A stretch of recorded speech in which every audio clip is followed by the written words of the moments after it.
XVIII wiek obnażył słabość Rzeczypospolitej.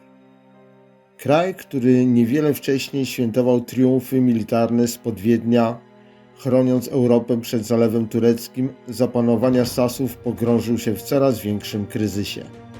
W takich oto trudnych czasach przyszło urodzić się i żyć Kazimierzowi Pułaskiemu.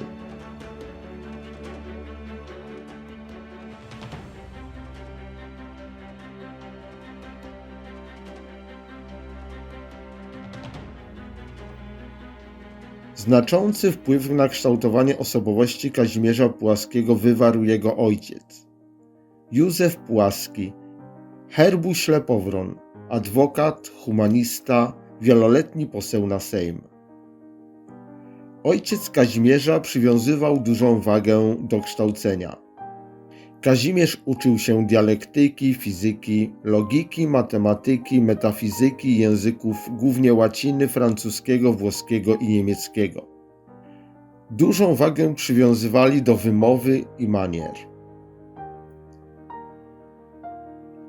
Po ukończeniu szkoły Kazimierz został wysłany do Mitawy na dwór saski w Kurlandii.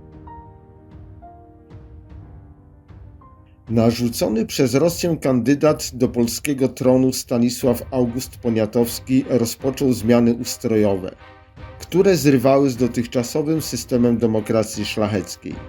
Szczególnie wiele kontrowersji wzbudził popierany przez protestanckie Prusy i prawosławną Rosję projekt przyznania praw politycznych innowiercom zamieszkujących Rzeczypospolitą. W granice Rzeczypospolitej wkraczyły 20-tysięczne oddziały wojsk rosyjskich.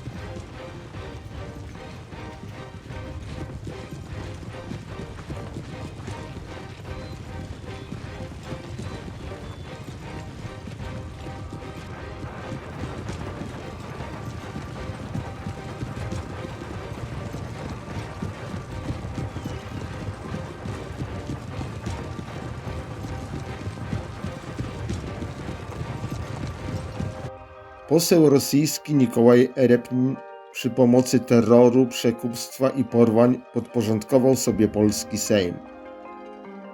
24 lutego Rzeczpospolita podpisała z Rosją traktat wiecznej przyjaźni. Polska stawała się protektorem Rosji. Szlachta, nie chcąc się na to zgodzić, zawiązała konfederację barską.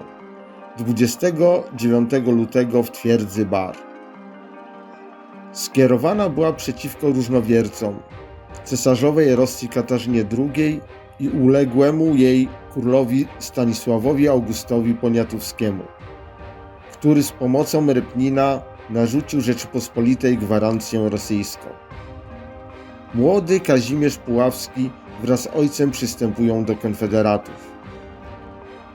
Walki na Kresach pokazały talent wojskowy Kazimierza Pułaskiego, który stał się trudnym przeciwnikiem dla wojsk rosyjskich.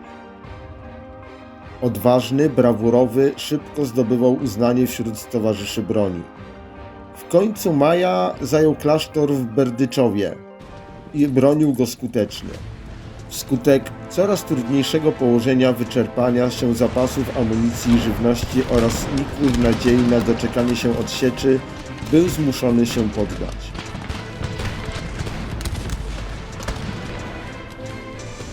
Pułaski dostaje się do rosyjskiej niewoli.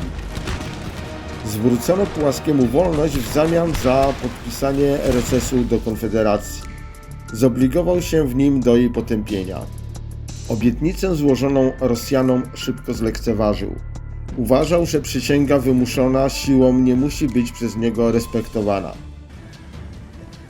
Dowodził z Józefem Pułaskim w bitwie pod Orzechowem, stoczonej 3 listopada 1768 roku przeciw armii rosyjskiej dowodzonej przez Aleksandra Suworowa.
Pułaski bronił okopów Świętej Trójcy przed przeważającą armią rosyjską.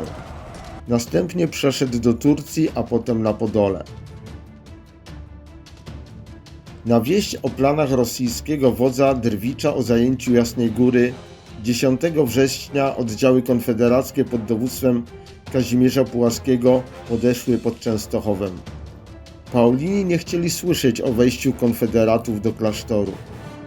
Podstępem Pułaski wszedł do częstochowskiej twierdzy i począł fortyfikować klasztor.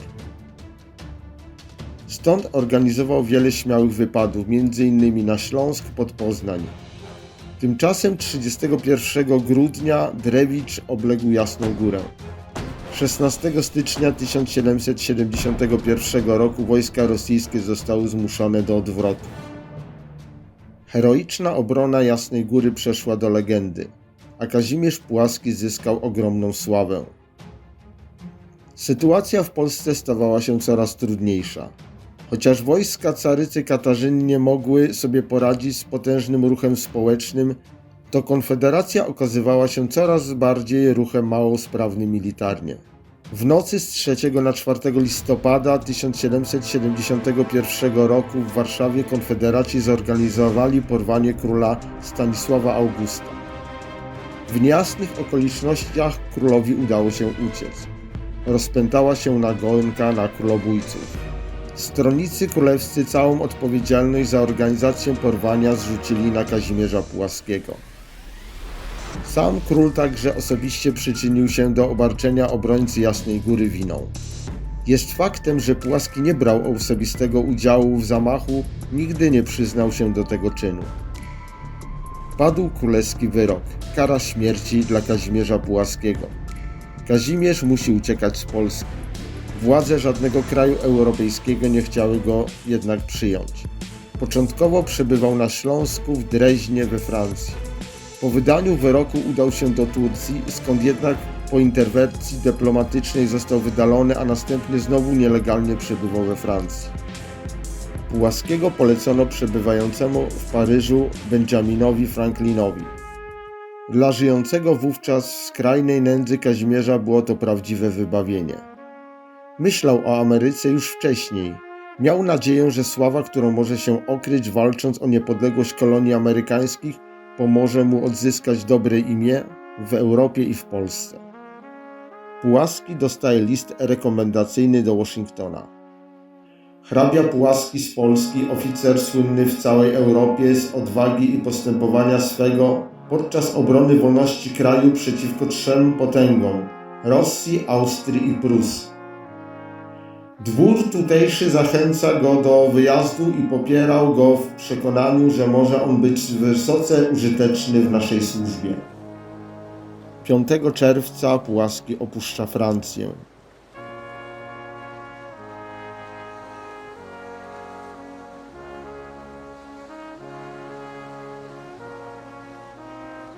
Do Ameryki dopływa 23 lipca. Washington zdawał sobie sprawę, że Pułaski jest nieprzeciętnym zdolnym oficerem i zaangażował go do stworzenia kawalerii. Po raz pierwszy wykazał się w bitwie pod Brandywine 11 września 1777 roku.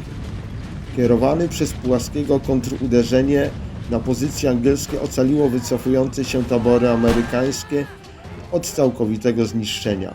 Uratował życie Washingtona. Walczył kolejno pod Germantown i Haddonfield. Kongres na wniosek generała Honoratio Gatesa pozwolił Pułaskiemu utworzyć i dowodzić niezależnym legionem.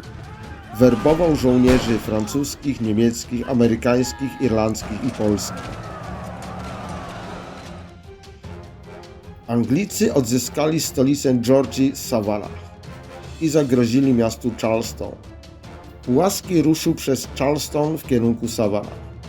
Szturm na Savannah zaplanowano na świt 9 października 1779 roku.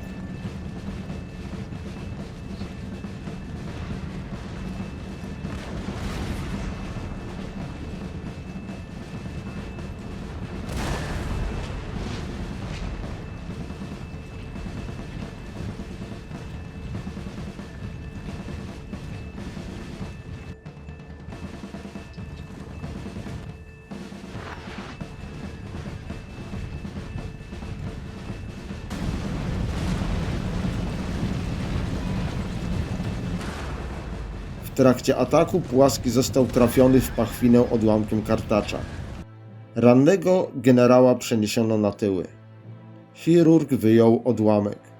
Silna gorączka, oznaki gangreny nie wróżyły dobrze. Próbując ocalić życie generała, oficerowie przenieśli go do plantacji Greenwich, gdzie przycumował statek kaperski Wasp. Statek miał niebawem transportować działa chorych i rannych do Charleston. Jednym z ostatnich rannych, jakiego dostarczono na pokład, był Pułaski. Tak wynika z korespondencji z epoki. Kapitan statku Samuel Bulfinch 15 października wysłał list do generała Lincolna, w którym pisał: Wziąłem na pokład także Amerykanów. Jeden zmarł dzisiaj, więc przekazałem ciało do pogrzebu na lądzie. Według tych relacji ciało Kazimierza Pułaskiego pochowano na plantacji Greenwich, należącej do Jane Bowen. W 1853 roku, kiedy stawiano pomnik poświęcony bitwie pod Savannah, wnuk pani Bowen ekshumował grób, a szczątki przeniósł pod pomnik. Kiedy w 1996 roku nadarzyła się okazja remontu pomnika, odkryto pod kryptą metalową skrzynkę z napisem General Pulaski. Badania nad szczątkami trwały ponad 10 lat. Ze względu na brak dobrego materiału porównawczego DNA nigdy nie potwierdzono ostatecznie wyników. Szczegółowe badania anatomiczne wskazują, że mogą to być szczątki generała Pułaskiego. Oficer Legionu Pułaskiego Paul Bentlow pozostawił potomnym informację, że Kazimierz zmarł przeniesiony na statek Wasp 11 października, a jego rozkładające się ciało powierzono wodom oceanu.